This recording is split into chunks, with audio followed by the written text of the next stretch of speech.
The word was substantiate. But anyways, so I'm going to start with most of you are participants in the sharing economy, and I think most of you also probably have had in your experience through Airbnb or any sort of kind of Uber and everything else. Clicker. Oh, and I think I'm just not going to use the clicker at all. So there you go.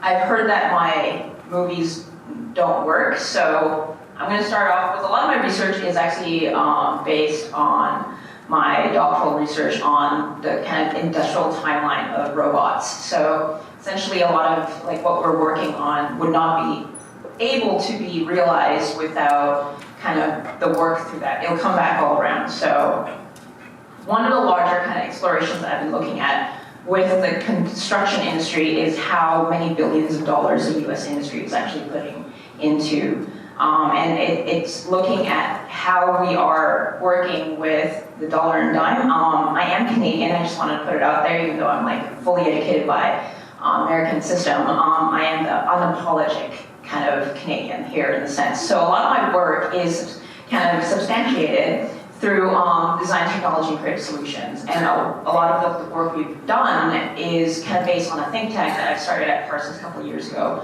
and which is called Future Factory. So the thing is literally just futurefactory.cc. A lot of the case studies that we're looking at are based on future urban living, future work, and also kind of playing towards the ideas of materialism within at least internationally. So it's not just US based. Again, the videos don't work. So we went through like a lot of the thought processes of, branding it, what do we do? We're working with New York City as our base plans, and also with the NYC so the Economic Development Corporation. And then so with the city, we're also looking at kind of using New York City as a case study to explore how we are using making and the Making Center and also private incubators along New York City. One of which I want to kind of have a plug for Parsons is the newly opened Making Center. The Making Center was a $40 million project, and it took a lot of board members to fundraise. It is brand new. It incorporates a Shimeseki machine, which is essentially the fly-in machine that a lot of you guys are wearing. One of the major things that we're also incorporating is kind of seeing how this platform could work on an academic level with open workspace and so on, right? So you get fashion students working with industrial design students with like metal and CNC and all this other stuff, which is all great and playful, but like really in the core of it only opened like a year and a half ago as a soft launch. How do students work? That's one of the explorations. Within my own research is also kind of look at the viability of technology and playing with that as kind of how business, technology, people actually work together. And that comes along with a lot of the research that I've done, at least with my doctoral. So a lot of my doctoral research was on kind of the ethical use of technology. How are we humans using it? And it goes on a very small scale. And this project resurrected a couple, I guess like a year and a half ago after it being shut down for a bit. And the file recurred. There was like a whole kind of US-based lawsuit against the founder, and then kind of to ethical use of bioprinted materials. Where do you actually access those cells? And then how do you actually mine those cells and actually start printing it? And who has the access and ownership of it? Do you actually question those issues? And what happens once you grow something and put it into another person? Within those levels, there's also kind of discussion. I was working as a resident at Autodesk a couple of years ago, and one of the major things that they were very proud of was this open source 3D printer. $3,000. It's back to the process of access. How do we think of issues of the future of work, and how do we use machines and technology with humans, and what does it mean by accessibility, such as big corporations as Autodesk, which is a blue chip company, started in like 83, right? And then the resurgence of kind of the maker community. All of us wants to be having localized communities where we can produce, but also along the way, there's Maker Faire. Maker Faire is a multi-million-dollar kind of enterprise that it also incorporates individuals who are not technically makers, but maybe they're individuals who want to participate in that. And that movement enabled kind of the American, by monthly magazine that had Faire's kind of software that they sold, and it actually launched a lot of new companies. Raspberry Pi, a lot of you guys who do programming, it probably was one of the major things that actually started there, and then along with like MakerBot, one of my mentors, Brie Batiste, had his robot there, and then kind of sold it for $450 million, right? So, and then through that system, you kind of think of WikiHouse as a great kind of new platform-ish in the sense that how they're developing the housing system. How do you actually start sharing? Indy Johar, great economist and also kind of researcher in the UK, also is part of this process in addition to the founder who is having an open source platform, through to kind of the very classical architectural example with Lynn Mattel is looking at like open sourcing housing floor plans so that kind of individuals could actually have access to architectural plans and download.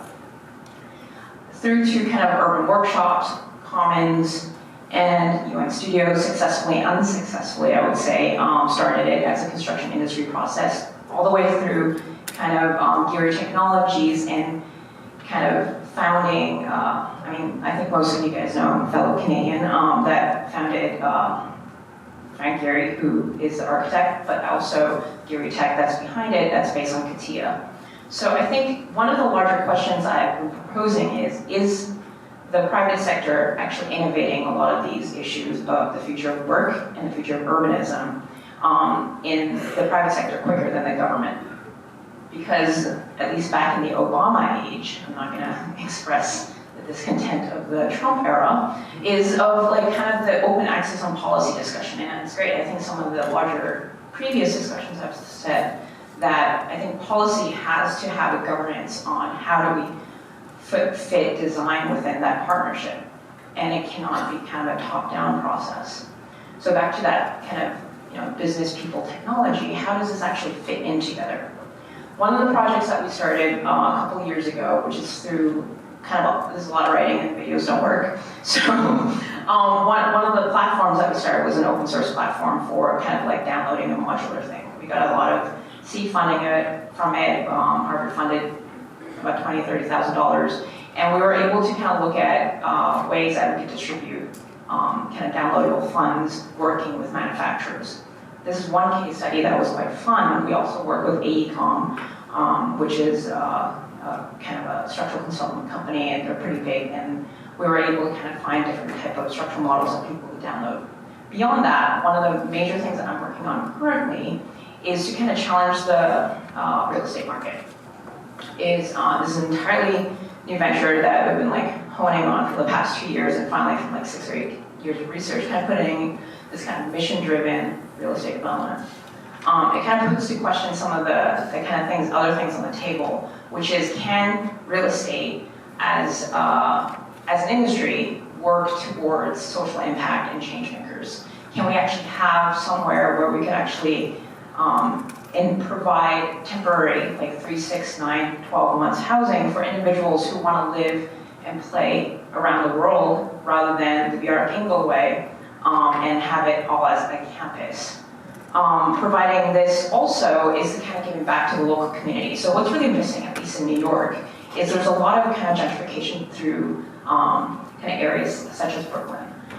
So I myself, I live in Brooklyn, and I think one of the major issues within Bed-Stuy, Clinton Hill, and all these other areas within Brooklyn is kind of individuals encroaching into the area. I'm sure the same thing here in Toronto, whereby individuals moving in kind of find cheaper property. That's usually the larger kind of drive to a certain area, at least in Bed-Stuy, and then kind of fail to understand that there were communities there, especially in Bed-Stuy. It's very kind of homegrown and classically Black neighborhood.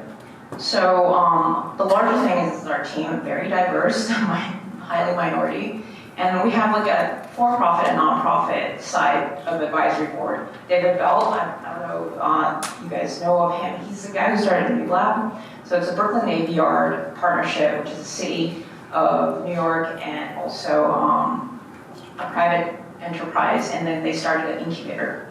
So it's highly funded by tech companies, but it's also kind of working towards a model where kind of the city itself could incubate a kind of network called FutureWorks. These are just a lot of case studies, and also Dennis Zagakis, he's the CEO of the new museum. So we're actually working with museums, city boards, and like private enterprises to kind of look at the way that we could challenge the competitive field of living, essentially. So these are kind of like, who's a change maker? Like it's age agnostic in the sense that the ways that we're looking at the competitive environment is that there's not like a certain age that you could be a change maker. Funny enough, the individuals that we actually are seeing who are interested in this project are millennials, and then you get kind of a weird gap, and then like 45 and above who are, have started their second or third companies, who maybe like want to just travel from LA to New York to our Basel scene, and there's this kind of like circle that they want to go. And these are kind of the partnerships and developers we've been looking at and talking to. So these are kind of like typical enterprise. And then so the kind of next step to that is, if you were, let's say, a policymaker, junior executive working for water.org, and you're flying to New York, and you're like, oh, okay, so I need a place to stay, but I don't want to stay there forever. And then you also want to be with like-minded individuals. How do you do that? And then along the way, I kind of also want to say that, like, that's in this case 6 months, and then I want a partnership with Made in Brownsville. Made in Brownsville is a nonprofit mission, kind of that works with incarcerated youth in the STEAM technology, and kind of introduce them back into society. So one of the things that we're promoting, we're trying to get to the level that we can actually work with the city, work with private enterprise, is to offer kind of a 360 sharing experience where you can actually be the person living there and also be able to work with a nonprofit. So we act as a middle ground, and then they also have, the organization also has a benefit of these individuals coming in and living with us. So like, this is kind of how it works in the long run, and there are individuals who could also invest in the properties as we open up in different locations. So there's the kind of access and ownership discussion.